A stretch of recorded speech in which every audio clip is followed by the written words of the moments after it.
Disadvantages of green hydrogen. Although research indicates that green hydrogen is the fuel of the future and that it could help us save the planet, there are still points that we need to work on to minimize or eliminate details that in this chapter we classify as disadvantages.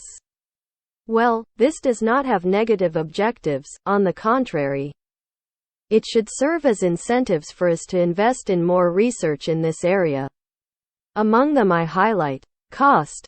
Unfortunately, the costs of obtaining green hydrogen from renewable energy sources are still high. Every new technology has high costs, because it requires research, development and implementation. The tendency is that, with advancement and universalization, costs become more affordable. Greater energy expenditure. Producing hydrogen and in particular, green in particular requires more energy than other fuels. The compensation is that this energy is renewable.